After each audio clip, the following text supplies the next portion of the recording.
ان اللہ وملائکتہ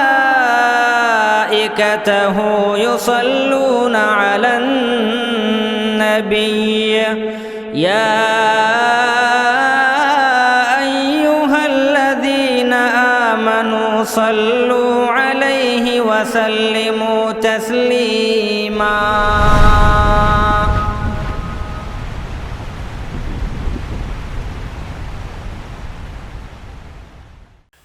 حضرات، پچھلے درس میں یہ بتایا گیا تھا کہ مشرکین کی حماقتوں کا سلسلہ ہنوز ابھی بند نہیں ہوا۔ وہ آپ صلی اللہ علیہ وسلم کو اور صحابہ کرام کو ہجرت کرنے پر مجبور کیے، اس کے باوجود انہوں نے مومنوں کو، محمد صلی اللہ علیہ وسلم کو یہ دھمکی دی کہ ابھی ہم مدینہ پہنچ کر تمہیں مٹانے کے لیے آ رہے ہیں۔ ایسے پر خطر حالات میں اللہ رب العالمین نے مسلمانوں کو جہاد کا حکم دیا، جہاد کی اجازت دی، لیکن جہاد فرض قرار نہیں دیا گیا۔ قرآن مجید میں اس سلسلے میں اللہ رب العالمین نے ارشاد فرمایا، اذن للذین یقاتلون بانہم ظلموا وان اللہ علی نصرہم لقدیر۔ جن لوگوں سے جنگ کی جا رہی ہے انہیں بھی جنگ کی اجازت دی گئی، کیونکہ وہ مظلوم ہیں اور بے شک اللہ تعالیٰ ان کی مدد پر قادر ہے۔ اکثر سلف کا قول ہے کہ یہ آیت کریمہ جہاد کے تعلق سے نازل ہوئی۔ اس آیت کریمہ میں سب سے پہلے اللہ رب العالمین نے قرآن مجید میں جہاد کا حکم صادر فرمایا۔ اس کی دو بنیادی وجہ ہیں، دو مقصد بیان کیے گئے ہیں۔ نمبر ایک، مظلومیت کا خاتمہ، اس لیے کہ مظلومین کی مدد نہ کی جائے تو پھر دنیا میں زور آور کمزوروں کو اور باوسیلہ لوگ بے وسیلہ لوگوں کو جینے نہ دیں، جس سے زمین میں فساد پھیل جائے، زمین میں گڑبڑی پیدا ہو جائے۔ اب دیکھیے، مسلمان مکہ میں مظلوم تھے، پریشان تھے، بےکس تھے، بے بس تھے، مجہور تھے، مقہور تھے، مظلوم تھے۔ تو ایسے حالات میں یہ ضروری تھا مسلمانوں کی مدد کی جائے، اسی لیے اللہ رب العالمین نے جنگ کی اجازت مسلمانوں کو دے دی۔ دوسری بنیادی وجہ، اعلاء کلمت اللہ، اللہ رب العالمین کے کلمے کو نافذ کرنا، اللہ رب العالمین کے کلمے کو بلند کرنا۔ اگر اللہ رب العالمین کے کلمے کو بلند نہ کیا جائے تو باطل کے غلبے سے بھی دنیا کا امن و سکون غارت ہو جائے گا، اور اللہ رب العالمین کی عبادت کرنے والوں کے لیے کوئی عبادت خانہ دنیا میں باقی نہ بچے گا۔ اسی لیے اللہ رب العالمین نے مسلمانوں کو، مومنوں کو جنگ کی اجازت دے دی، مگر یہ جنگ فرض قرار نہیں تھی۔ ابو بکر رضی اللہ تعالیٰ عنہ فرماتے ہیں اس آیت کے سلسلے میں، اذن للذین یقاتلون بانہم ظلموا، جب یہ آیت کریمہ نازل ہوئی تب میں نے یہ جانا کہ ان قریب جنگ کا، جہاد کا ڈنکا بجنے والا ہے۔ ابن عباس رضی اللہ تعالیٰ نے فرمایا، قتال کے بارے میں اترنے والی قرآن مجید میں سب سے پہلی آیت یہی ہے، اذن للذین یقاتلون بانہم ظلموا۔ ابن عباس رضی اللہ تعالیٰ فرماتے ہیں کہ یہ آیت محمد الرسول اللہ صلی اللہ علیہ وسلم اور آپ کے صحابہ کرام کو جب نکالا گیا اس وقت یہ آیت کریمہ نازل ہوئی، جب مکہ سے محمد صلی اللہ علیہ وسلم کو اور صحابہ کرام کو نکالا گیا۔ جہاد یہ انتہائی مناسب وقت پر شروع ہوا، کیونکہ مکہ میں مسلمانوں کی تعداد مشرکین کی بنسبت بہت کم تھی۔ چنانچہ اللہ رب العالمین نے مکہ میں مسلمانوں کو لڑنے کا حکم نہیں دیا، مگر جب آپ صلی اللہ علیہ وسلم کو ستایا گیا، معاذ اللہ آپ کو جب قتل کرنے کا فیصلہ کیا گیا، اس طرح جب آپ کو مکہ سے مدینہ ہجرت کرنے کے لیے مجبور کیا گیا اور آپ کے اصحاب میں سے، صحابہ میں سے کسی کو حبشہ کی طرف ڈھکیل دیا گیا اور کسی کو مدینہ کی طرف ڈھکیل دیا گیا، اور بعد میں نبی صلی اللہ علیہ وسلم خود ہجرت کر کے مدینہ پہنچے. جب مدینے میں مسلمان، اسلام، اہل اسلام کا قلعہ مضبوط ہو گیا، تو ایسے وقت میں اللہ رب العالمین نے مسلمانوں کو محمد الرسول اللہ صلی اللہ علیہ وسلم کو جہاد کا حکم دیا. اس سلسلے میں سب سے پہلی آیت اذن للذین یقاتلون بانہم ظلموا، یہی آیت نازل ہوئی. لیکن اس آیت میں اللہ رب العالمین نے جہاد کو فرض قرار نہیں دیا، ہاں صرف اجازت دے دی. پھر بعد میں اللہ رب العالمین نے دوسری آیتوں کے ذریعے مسلمانوں کے لیے جہاد کو فرض قرار دیا. قرآن مجید میں اللہ نے فرمایا وَقَاتِلُوا فِي سَبِيلِ اللَّهِ الَّذِينَ يُقَاتِلُونَكُمْ، مومنو تم اللہ رب العالمین کے راستے میں ان لوگوں سے اس طرح لڑو جس طرح وہ تم سے لڑتے ہیں. تم اپنے ساتھ، یعنی جو تمہارے ساتھ لڑ رہے ہیں اللہ رب العالمین کے راستے میں، تم ان کے ساتھ بھی قتال کرو، ان کے ساتھ جہاد کرو.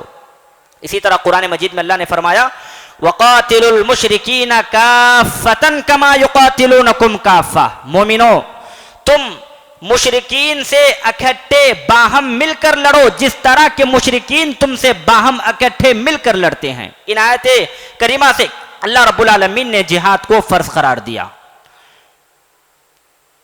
تو یہیں سے جہاد شروع ہوا اور یہیں سے نبی صلی اللہ علیہ وسلم نے مشرکوں سے، یہودیوں سے، منافقوں سے لڑنا شروع کیا. اور جہاد کے سلسلے میں نبی صلی اللہ علیہ وسلم کی احادیث سے بہت سارے فضائل، اس کی اہمیت معلوم ہوتا ہے.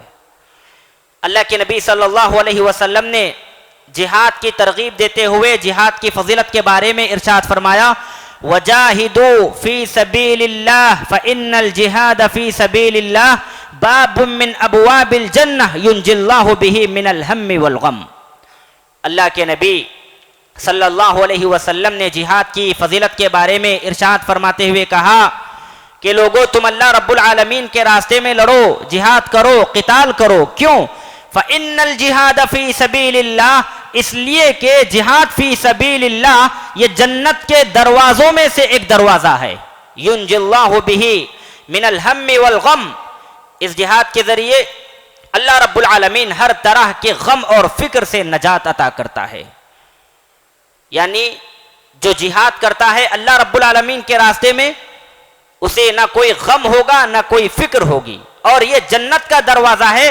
یعنی جو جہاد کرے گا وہ جنت کو پائے گا، اللہ رب العالمین اسے جنت سے سرفراز فرمائیں گے. اسی طرح ایک مقام پر اللہ کے نبی صلی اللہ علیہ وسلم نے ارشاد فرمایا ان ابواب الجنہ تحت ظلال السیوف، جنت کے دروازے تلواروں کے سائے تلے ہیں. اسی طرح اللہ کے نبی صلی اللہ علیہ وسلم نے ارشاد فرمایا شیطان انسان کے سامنے ہر راستے پر بیٹھتا ہے اور وہ جہاد کے راستے پر بھی آ کر بیٹھ جاتا ہے، اور ایک جہادی جو اللہ رب العالمین کے راستے میں جہاد کرنے والا ہوتا ہے اس کے پاس آ کر کہتا ہے تو مارا جائے گا، تو مارا جائے گا، تیری بیوی کسی اور کے نکاح میں چلی جائے گی، تیری وراثت تقسیم کی جائے گی، لہذا تو جہاد نہ کر. پھر آگے اللہ کے نبی صلی اللہ علیہ وسلم نے ارشاد فرمایا جس نے شیطان کے بہکانے کے باوجود یہ کام کر لیے، یعنی جہاد کیا، ہجرت کی، تو اللہ تعالیٰ اس کے لیے جنت کا ضامن ہے، اللہ تعالیٰ اس کو جنت عطا کرنے والا ہے. اسی طرح ایک حدیث میں اللہ کے نبی صلی اللہ علیہ وسلم نے جہاد کی ترغیب دیتے ہوئے فرمایا 2 اوقات میں کبھی بھی دعا رد نہیں کی جاتی. ایک یا تو کم ہی رد ہوتی ہے، اذان کے وقت کی دعا اور جنگ کے وقت کی دعا جب ایک دوسرے کو گاجر اور مولی کی طرح کاٹا جا رہا ہو. یعنی جو شخص جنگ کے درمیان، جنگ کے وقت اللہ رب العالمین سے دعا کرے گا تو اللہ تعالیٰ اس شخص کی دعا کو قبول کر لیتے ہیں، رد نہیں کرتے یا کم ہی رد کرتے ہیں. اسی طرح اللہ کے نبی صلی اللہ علیہ وسلم نے ارشاد فرمایا جو شخص اس حال میں فوت ہو جائے، اس حال میں انتقال ہو جائے، اس حال میں فوت ہو کہ کبھی جنگ پر نہیں گیا، نہ اس کے دل میں جہاد کی کبھی خواہش ہوئی ہو، ایسے حال میں مر جائے تو پھر وہ ایک قسم کے نفاق پر مرا۔ ان احادیث کے ذریعے اللہ کے نبی صلی اللہ علیہ وسلم لوگوں کو جنگ کی، جہاد کی ترغیب دیا کرتے تھے۔ بہرحال جنگ کی اجازت نازل ہونے کے بعد مسلمانوں کے عسکری مہمات کا سلسلہ عملاً شروع ہو گیا۔ مسلمان فوجی دستوں میں مکہ کے راستوں میں خصوصاً اور مدینہ کے راستوں میں عموماً گشت کرنے لگے، نظر رکھی جانے لگی، اور مدینہ کے مشرکین و یہود کو یہ احساس دلایا جائے۔ اللہ کے نبی صلی اللہ علیہ وسلم نے یہ گشت اس لیے کرایا تاکہ مدینہ کے یہود مشرکین کو یہ احساس دلایا جائے کہ مدینے کے مسلمان نہایت ہی طاقتور ہیں، کمزور نہیں ہے، ان کی پوزیشن پہلے جیسی نہیں ہے۔ پہلے تو مکہ کی زندگی میں ان کی حالات انتہائی کمزور تھی، مجبور تھے، مگر مدینے میں آنے کے بعد مسلمان انتہائی طاقتور ہو گئے ہیں، پہلے کی پوزیشن میں نہیں ہے۔ اور اس کے ساتھ ساتھ قریش کو ان کے بیجا تکبر کے خطرناک نتائج سے ڈرایا جائے تاکہ وہ بھی ہوش کے ناخن لیں اور صلح کی طرف مائل ہوں۔ تو اللہ کے نبی صلی اللہ علیہ وسلم نے باقاعدہ جنگ کی اجازت ملنے کے بعد مشرکین مکہ سے اور دشمنان اسلام سے جنگ کا آغاز کیا۔ اسلام میں سب سے پہلی جنگ کون سی جنگ ہے؟ جی، جنگ بدر کبریٰ بھی کہا جاتا ہے۔ آپ کو معلوم ہونا چاہیے اس جنگ سے پہلے کئی غزوات اور کئی سرائے ہوئے، جس کی تفصیل انشاءاللہ مختصر طور پر میں آپ کے سامنے بیان کرنے کی کوشش کروں گا۔ سب سے پہلے کچھ سریے ہوئے، کچھ غزوے ہوئے۔ سریہ اس جنگ کو کہا جاتا ہے جس میں نبی صلی اللہ علیہ وسلم کے صحابہ موجود ہوں اور نبی موجود نہ ہو۔ غزوہ اس جنگ کو کہا جاتا ہے جس میں صحابہ کے ساتھ خود بنفس نفیس محمد الرسول اللہ صلی اللہ علیہ وسلم نے بھی شرکت کی ہو۔ تو جنگ بدر سے پہلے کچھ غزوات ہوئے اور کچھ سریے ہوئے۔ سب سے پہلے جو سریہ ہوا وہ ہے سریہ سیف البحر۔ سیف البحر کا معنی ساحل سمندر، سمندر کا ساحل۔ یہ جنگ رمضان سن 1 ہجری میں پیش آئی۔ رسول اللہ صلی اللہ علیہ وسلم نے اس جنگ کا امیر حضرت حمزہ رضی اللہ تعالی عنہ کو بنایا، اور 30 مہاجرین کو ان کے ماتحت شام سے آنے والے ایک قریشی قافلہ کا پتہ لگانے کے لیے آپ صلی اللہ علیہ وسلم نے روانہ فرمایا اس لشکر کو۔ اور اس قافلے میں 300 آدمی تھے جن کا کمانڈر ابو جہل تھا۔ مسلمان عیس کے اطراف ساحل سمندر کے پاس پہنچے تو قافلے کا سامنا ہو گیا۔ عیس یہ ینبوع اور مروہ کے درمیان ایک مقام کا نام ہے۔ جب مسلمان وہاں پہنچے تو ابو جہل کے لشکر سے ان کا سامنا ہوا۔ دونوں جب قافلے آمنے سامنے ہو گئے تو پھر دونوں فریقین صف آرا ہو گئے جنگ کے لیے، جہاد کے لیے، لڑنے کے لیے، قتال کرنے کے لیے۔ لیکن قبیلہ جوہینہ کے سردار مجدی بن عمر کی دوڑ دھوپ اور اس کی کوششوں کی وجہ سے یہ جنگ نہ ہو سکی، لہذا مسلمان واپس آ گئے۔ سب سے پہلا سریہ سیف البحر، یہ جنگ نہیں ہوئی مجدی بن عمر کی کوششوں کی وجہ سے۔ دوسرا سریہ سریہ رابغ، یہ جنگ شوال 1 ہجری میں پیش آئی۔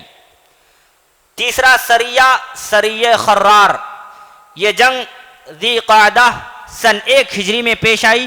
رسول اللہ صلی اللہ علیہ وسلم نے اس سریے کا امیر سعد بن ابی وقاص رضی اللہ تعالی عنہ کو مقرر فرمایا اور انہیں 20 آدمیوں کی کمان دے کر قریش کے ایک قافلے کا پتہ لگانے کے لیے روانہ فرمایا، اور یہ تاکید بھی فرما دی کہ تم خرار سے آگے نہ بڑھنا، لہذا مسلمان دن میں چھپتے اور رات میں سفر کرتے، پیدل چلتے ہوئے 5ویں دن صبح کے روز خرار پہنچے تو معلوم ہوا 1 دن پہلے ہی یہ قافلہ نکل جا چکا تھا ان کے زد سے۔ تو یہاں بھی کوئی جنگ پیش نہیں آئی۔ چوتھا غزوہ پیش آیا جس میں نبی صلی اللہ علیہ وسلم خود تشریف فرما تھے، اور اس غزوے کا نام ہے غزوہ ابوا یا ودان. یہ جنگ ماہ سفر سن 2 ہجری میں پیش آئی. 5واں غزوہ غزوہ بوات، یہ جنگ ربیع الاول سن 2 ہجری میں پیش آئی. 6واں غزوہ غزوہ صفوان، یہ جنگ ربیع الاول سن 2 ہجری میں پیش آئی. اور اس جنگ کو، جنگ غزوہ صفوان کو غزوہ بدر اولا بھی کہا جاتا ہے. ایک بدر کبریٰ ہے جس کا جواب شیخ محترم نے دیا. ایک ہے بدر اولا صغرا، چھوٹی جنگ بدر، جسے جنگ بدر صغرا بدر اولا بھی کہا جاتا ہے جنگ صفوان کو. اسی طرح 7واں غزوہ غزوہ ذی العشیرہ، یہ جنگ جمادی الاولا و جمادی الاخرہ سن 2 ہجری میں پیش آئی. اس غزوے میں رسول اللہ صلی اللہ علیہ وسلم کے ساتھ 150 یا 200 مہاجرین تھے. آپ صلی اللہ علیہ وسلم نے کسی پر زور زبردستی اس غزوے کی روانگی کے لیے نہیں کی. آپ صلی اللہ علیہ وسلم کا مقصد یہ تھا جو قافلہ، تجارتی قافلہ مکہ سے مدینہ سے ہوتے ہوئے ملک شام کے لیے نکل پڑا ہے، اس قافلے کو پکڑیں. چونکہ اس میں بہت سارا مال تھا، تجارتی اموال تھے. اس غزوے کو، اس قافلے کو پکڑنے کے لیے اللہ کے نبی صلی اللہ علیہ وسلم نے 150 یا 200 مہاجرین کو لے کر نکلے. اب کسی کے دماغوں میں یہ اعتراض پیدا ہو سکتا ہے، کیوں اللہ کے نبی صلی اللہ علیہ وسلم ان کے اموال کو غصب کرنا چاہتے تھے؟ اس کا جواب یہ ہے کہ مکہ میں جو مسلمان موجود تھے، مشرکین مکہ مکی مسلمانوں کو ستا رہے تھے، ان پر ظلم و ستم کے پہاڑ توڑ رہے تھے اور ان کے جائیداد پر قبضہ جما رہے تھے. لہذا اللہ کے نبی صلی اللہ علیہ وسلم نے بھی چاہا کہ جب یہ لشکر، یہ قافلہ، تجارتی قافلہ مکہ سے نکل گیا ہے تو اب ہم بھی ان کا تعاقب کر کے ان کے اس لشکر پر قابض ہو جائیں گے اور ان کے تجارتی اموال پر قابض ہو جائیں گے. لیکن جب اللہ کے نبی صلی اللہ علیہ وسلم ذوالعشیرہ کے مقام پر پہنچے، عشیرہ مقام پر پہنچے، تو معلوم ہوا یہ قافلہ بہت دن پہلے ہی یہاں سے نکل چکا ہے. لہذا اللہ کے نبی صلی اللہ علیہ وسلم واپس آئے. یہ وہی قافلہ ہے جب پھر شام سے واپس ہو رہا تھا تو اللہ کے نبی صلی اللہ علیہ وسلم نے صحابہ کرام کو اس کے تعاقب کے لیے، اس کو پکڑنے کے لیے بھیجا. ابو سفیان کی قیادت میں لشکر تھا، لیکن یہ لشکر شام سے آتے وقت بھی صحابہ کرام کی گرفت سے بچ نکلا، جس کی وجہ سے جنگ بدر کبریٰ پیش آئی. انشاءاللہ اس کی تفصیل آنے والی سیرت میں، آنے والے درس میں مکمل تفصیلاً بیان کیا جائے گا. پھر اس کے بعد 8واں سریہ نخلہ، یہ جنگ رجب سن 2 ہجری میں پیش آئی. تو محترم حضرات، جنگ بدر ثانیہ یا جنگ بدر کبریٰ سے پہلے یہ 8 کچھ سریہ اور کچھ غزوات تھے جس میں اللہ کے نبی صلی اللہ علیہ وسلم نے چند میں صحابہ کرام کو بھیجا تو چند غزوات میں خود بنفس نفیس تشریف فرما ہوئے. لیکن ان جنگوں کا کوئی بھی ثمرہ نہ نکل سکا، اس جنگ میں کوئی بھی لڑائی نہ ہو سکی.